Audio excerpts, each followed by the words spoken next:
How to bounce back from failures. 7 tips. Lahat tayo nakakaranas ng pagkabigo, lahat tayo nakakaranas ng kapalpakan, lahat tayo nakakaranas ng pagkatalo. Yan ang ating pagtatalakay ngayon at pag-uusapan. Papaano kung ikaw ay nabigo? Papaano kung ikaw ay pumalpak? Papaano kung hindi ka nakapasa bilang isang estudyante? Papaano kung pumasok ka sa mga entrance exam, hindi ka nakapasok? Ano yung mga dapat natin gawin? Papaano kung ikaw ay nakapangasawa na iniwan ka o hiniwalayan ka o palpak yung napili mong asawa at sinasaktan ka, ano yung mga dapat natin gawin? Ito yung mga failure tips, no? Even in business, no? Paano kung nalugi ka, no? Ang masakit nito kasi sa ating lipunan, lalo na sa ating bayan, medyo mas maraming nangungutya sa atin kasi nga because of the familiarity of people around us.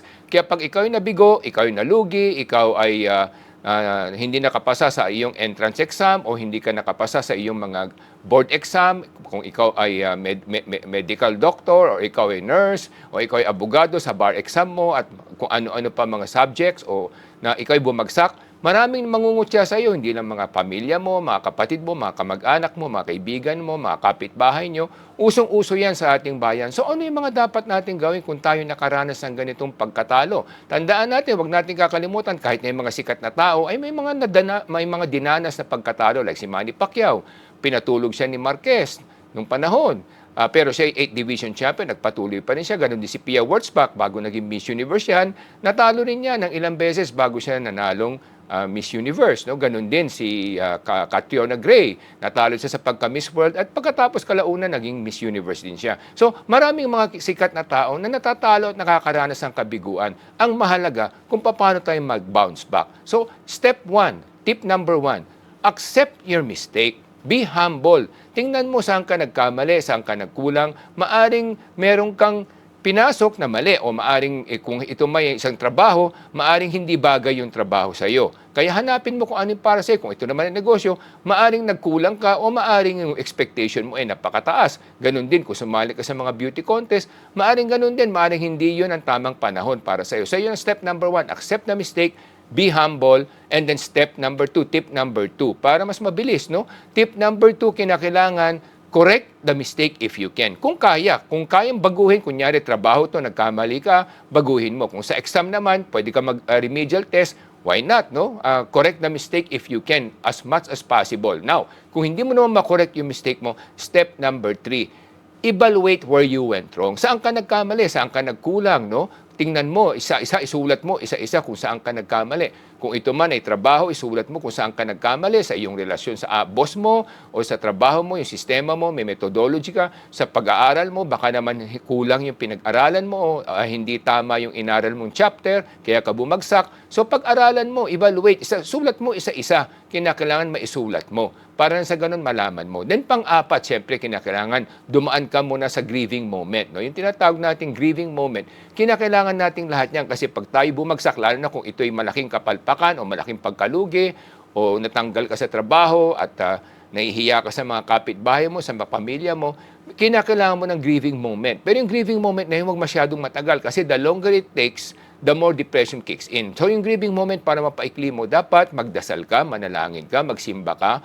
humingi ka ng gabay sa Panginoon para sa ganun bigyan ka ng tamang kaalaman, wisdom, at determination, at strength of heart to carry on. No? Kailangan huwag kang bibigay kaagad. No? So number 5, ito na. Yung number 5, tip number 5, magkonsulta ka sa mga professional, seek advice, kung hindi magbasa ka ng mga successful people, kung ano yung mga kabiguan nila, saan sila nalugi, saan sila nagkamali, para sa ganun matuto ka rin sa mga pagkakamali nila. Ito yung makakabigay advice sa iyo at guidance, no? Para sa ganun in the future, mas alam mo kung ano yung mga dapat mong gawin. Kung meron ka naman mga kakilala na pwede mong konsultahin at huminga ng payo, yung mga alam mong mapagkakatiwalaan mo at alam mong mga respetadong tao na nagtagumpay na rin, kahit na marami silang kabiguan, mas maganda yun kasi mas maganda yung ibibigay nila sa yung direksyon o parameters o guidance. No?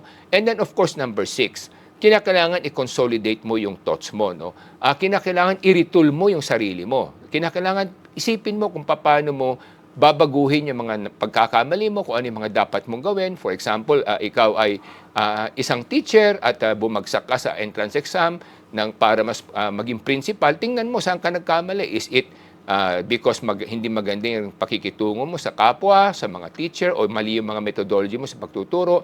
Ganun din, for example, ikaw ay boksingero, saan ka nagkamali? Bakit ka natalo sa laban na yon? Ganun din sa basketball team, no? Hindi naman porke natalo ka, ibig sabihin talo ka na palagi. O maaring hindi yun ang para sa iyo, kaya hanapin mo yung tamang landas para sa iyo, no? Kasi ang mga tao may kanya-kanyang destiny yan. So, kailangan hanapin mo kung saan yung para sa iyo, para sa ganon, iritool mo yung sarili mo. Baka gusto mong magpilit na maging electrician, pero hindi ka naman pala magaling na electrician, mas magaling kang karpintero. So, hanapin mo yung talent mo at doon mo ibuhos yung oras at dedication mo para matrain yung sarili mo na mas maging magaling sa lugar, sa area na yon o sa career na yon. And then, pang-pito, try again, no? Tandaan natin, no? Never give up, no? Yan ang importante niyan. Tip number 7, never give up. Tandaan natin, si Winston Churchill na naging Prime Minister ng United Kingdom, ng England, bumagsak yan sa eskwela nung panahon, no? Talagang hirap na hirap siya makapasa sa eskwelahan. Pero kalaunan, siya yung naging sikat na Prime Minister ng United Kingdom. No? Ganun din si Abraham Lincoln. No?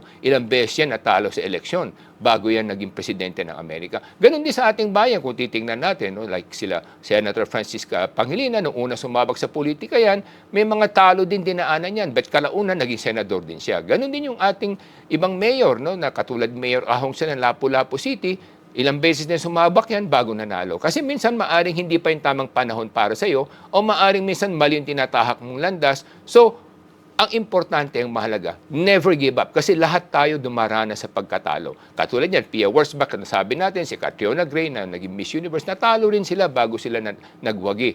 Ganun din, no? Si Manny Pacquiao. So, mga kababayan, tandaan natin, in life, we will all experience failures. Don't be afraid to discuss that and to face that. Lahat tayo, huwag tayong maging proud. Kasi minsan yung mga kababayan natin, pagka tayo nabigo o nalugi o nagkamali sa pagpili ng asawa, kakutsain na tayo, parang sinisisi na tayo na parang napakalaki ng kasalanan natin. Tatawagin pa tayong mandurugas o whatever o bobo. Wag natin hayaan na yun naman natili sa ating isipan. Tandaan natin, there is always another way. For as long as you have faith in God, you have faith in yourself, you continue going on, never give up. Katulad sabi ni Winston Churchill sa kanyang mga graduation speeches, never give up. Yun mga kababayan, ang tip number 7. Ako nga po pala si Michael Sai, ay inyong dad ng bayan.